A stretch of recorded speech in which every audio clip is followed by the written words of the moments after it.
ગુજરાત કોળી સમાજ આ મંચ પર જ્યારે એકત્રિત થયેલો હોય, કોળી સેના ગુજરાત દ્વારા આયોજન થયું હોય અને સુરત આખા ગુજરાતમાં કેન્દ્ર બિંદુ હોય અને આ મંચ પર જેમની હાજરી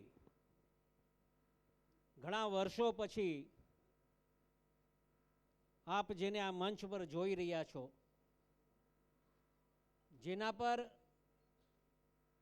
અધડક સમાજનો પ્રેમ હોય, માતાઓ બહેનોના જેમના પર આશીર્વાદ હોય અને કોળી સમાજના મસીહા કહી શકો તો ભલે મસીહા કહી દો, કોળી સમાજને એક રાહ દેખાડનાર એક આગેવાન કહો તો એ આગેવાન કહી દો, કોળી સમાજની દીકરીઓને એક ન્યાય આપવાનું કામ કોઈ કંઈ કર્યું હોય તો એ વ્યક્તિ જે આ મંચ પર બિરાજમાન છે, મારા મોટા ભાઈ, મારા પિતા સમાન એવા પુરુષોત્તમભાઈ સોલંકીને જોરદાર તાલીઓથી વધાવો. મિત્રો, જેનું આ સભામાં જેને કોળી સમાજને એક રાહ બતાવવાની એક માર્ગદર્શન આપ્યું અને માત્ર ગુજરાત જ નહીં પણ દેશ વિદેશના લોકો પણ જેમનું પ્રવચન સાંભળવા માટે આતુર હોતા હોય છે, એવા જોરદાર તાલીઓથી ભાઈ શ્રી સંજયભાઈને વધાવો મિત્રો કે આજે એનું વક્તવ્ય અમને પણ સાંભળવાનો તક મળી. અને આખી આ સેમિનાર કોળી સેનાના યુવા પ્રમુખ ગુજરાતના, વય નાની છે મિત્રો, પણ આ વયમાં પણ આટલું મોટું સાહસ કરવું એ કોઈ નાની વાત નથી. એવો મારો ભત્રીજો ભાઈ શ્રી દિવેશને જોરદાર તાલીઓથી વધાવો. મંચ પર બિરાજમાન આર્યર ભગત, અમારા અખિલ ભારતીય કોળી સમાજના પૂર્વ રાષ્ટ્રીય પ્રમુખ અજીત કાકા, ભાઈ શ્રી હિતેશભાઈ ભરથાણા, ભાઈ શ્રી મહેશભાઈ, અમારા વેવા એવા ભાઈ શ્રી આરકેભાઈ, બેન શ્રી દીપુબેન, ઉમંગકુમાર, ઘણા બધા વડીલો, મયક કુમાર, આ મંચસ્થ કોળી સમાજના આગેવાનો. સમય ઘણો થઈ ગયો છે પણ ટૂંકામાં વાત કરીશ મિત્રો. ક્યારેક ક્યારેક લોકોને એવું થતું હોય કે કોળી સમાજ માટે પરસોત્તમભાઈએ શું કર્યું એમ. આવો પ્રશ્નચિહ્ન ક્યારેક ક્યારેક બનતો હોય છે. મિત્રો,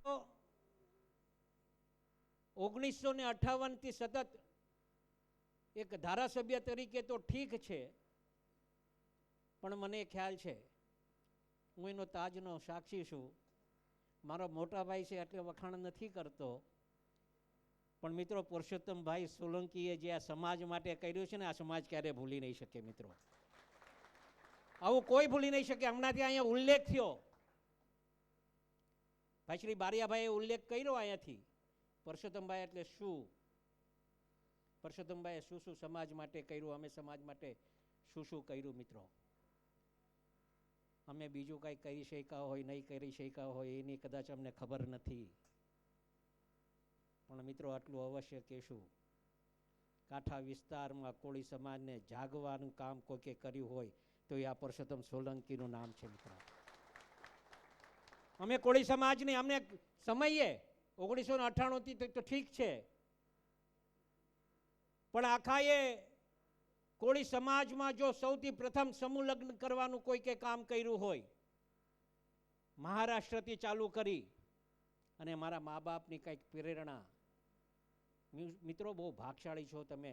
સંજયભાઈ રાવળે વાત કરી ને કે મા બાપની પૂજા કરજો. આ ધરતી પર કોઈક મા બાપ જીવતા જાગતા દેવ હોય ને, ભગવાન હોય ને, તો એ મા બાપ છે. આ જરા કાન ખોલીને સાંભળજો. બહુ દુઃખ થાય જ્યારે યુવાનો જ્યારે મા બાપને કંઈક કટુ વચન બોલતા હોય ને, અમને દુઃખ થાય. અમને અમના મા બાપની સેવા કરવાની તક નથી મળી ને, અમને બહુ દુઃખ થાય છે મિત્રો. સમાજમાં અમે જ્યાં જ્યાં જઈએ ત્યારે આ વાત કરીએ છીએ.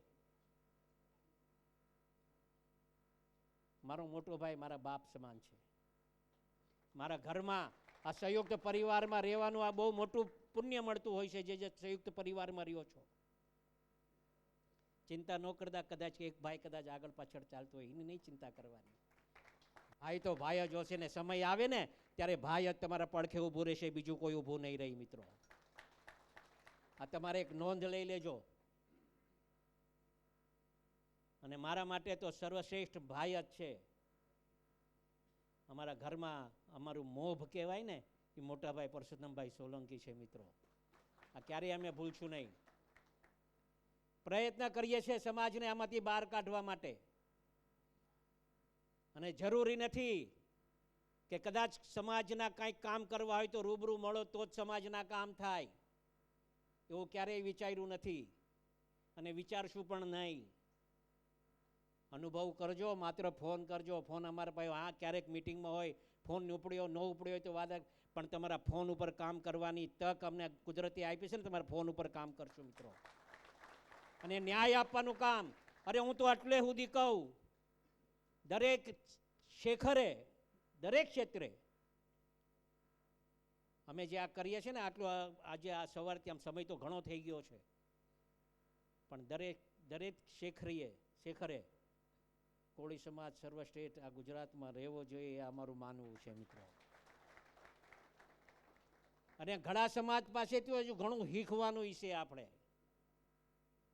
કોઈ સમાજની ટીકા ટિપ્પણી આપણે નથી કરવી, પણ શીખો તો કરા. કોઈક સમાજ પાસે સારી વસ્તુ હોય ને, એ આપણે શીખવી જોઈએ. હમણાં પરિણામો આવ્યા, વાત નહીં કરવી જોઈએ. આ મંચ આપણો કાંઈ રાજકીય મંચ છે નહીં, પણ જરા વિચારો, એક જ સમાજ બે ઠેકાણે હોય, એક સમાજના લોકો બીજા પક્ષને આપે, એક સમાજના બીજો બીજા પક્ષને આપે, સાબિત શું કરે છે? આ ઘણું શીખવા જેવું છે. આપણે સમાજના લોકોને રાજકારણમાં લાવવું છે, પણ સમાજમાં રાજકારણ ન લાવતા મિત્રો, એ કહેવા માટે અહીંયા આવ્યા છે. કોઈક આગળ વધતું હોય, કદાચ તમે એને મદદ કરો ન કરો એ ચિંતા ન કરતા, પણ એને પાળવાનું પાપ ન કરતા, આટલું કહેવા અમે અહીંયા આવ્યા છે મિત્રો. આ સમાજના વડીલો છે ને, હું અનિલભાઈને મિત્રો હું ઘરે ગયો તો, એના પરિવારના લોકો બેઠા છે અહીંયા. અનિલભાઈને બિરદાવું છું મિત્રો, આવું સાહસ જેવે કર્યું છે. હા, આટલું આ મસ્તું જ નથી થઈ જતું. આટલી મોટી જનમેદની ઊભી કરવી હોય સમાજની આગેવાનોને, એક જ આંકડે વિચાર તો કરો તમે. કોળી સેનાના પ્રમુખ તરીકે અમે યુવાન ઊભો છે અહીંયા. કોળી સેના આખા ગુજરાતનો પ્રમુખ છું, અને એના પ્રણેતા પરસોત્તમભાઈ સોલંકી અહીંયા બેઠા છે. અખિલ ભારતીય કોળી સમાજ પણ અહીંયા બેઠો છે. આખા ગુજરાતમાં એકત્રિત બધા સંગઠને કરવાનું કામ, એવા પ્રયત્ન અમે કરી રહ્યા છીએ. એનો જીવતો જાગતો દાખલો અહીંયા બેઠા છે મિત્રો. જોયું હતું ક્યારેય બે સંગઠનના લોકો સાથે બેઠા હોય એમ? ગાંધીનગર જ્યારે મિટિંગ હતી, આ જ વાત કરી હતી અમે. તમને જ્યાં સારું લાગે ત્યાં આપણે સમાજનું કામ કરજો. અને સમાજ છે ને તો આપણે છીએ. સમાજ છે તો હીરાલાલ સોલંકી છે, સમાજ છે તો પુરુષોત્તમ સોલંકી છે, સમાજ છે તો દિવેશ સોલંકી છે. આ મંચ પર બિરાજમાન અમારા સુરતના કોળી સેનાના પ્રમુખો પણ અહીંયા છે. આજે જેમનું નિમણૂક આપી છે, એમની જવાબદારી આજથી વધી ગઈ છે. સમાજને એકત્રિત કરવાનું કામ કરજો. આપણાથી રિહાઈને આઘા ભાગતો હોય ને, જરા નમી જાજો. અને નાનો બનવામાં કાંઈ પાપ નથી મિત્રો. અને નમે ને એ હવને ગમે. એમને પ્રયત્ન કરજો, એમને આપણે હારે રાખીને કામ કરવાનું. અને જે લક્ષ્ય લઈને અમે આગળ વધી રહ્યા છે, મોટા ભાઈ આગળ વધી રહ્યા છે, વર્ષોથી અમે અમારા મનમાં છે કે આપણો સમાજ એક શિખરે પહોંચે, આપણો સમાજ પ્રગતિ કરે. પછી એમાં આર્થિક રીતે હોય તોય ભલે, સામાજિક રીતે હોય તોય ભલે, શૈક્ષણિક રીતે હોય તોય ભલે, પણ મિત્રો આપ સૌને આટલી વિનંતી કરીશ પણ, કેમ કે હંમેશા અમારું સપનું રહ્યું છે કે એ સપનું ગુજરાતમાં સાકાર થાય, કોળી સમાજને હર હંમેશ માટે દિન પ્રતિદિન માટે એમની પ્રગતિ થતી રહે. અને અંતે આટલું કહીશ કે કલ હમ હો ના હો ગર્દિશ में તારે रहेगे સદા, ભૂલેગે હમ ભૂલેગે વો પર હમ તુમ્હારે रहेगे સદા. આટલું કહીને વિનવું છું. ભારત માતા કી જય. વંદે માતરમ.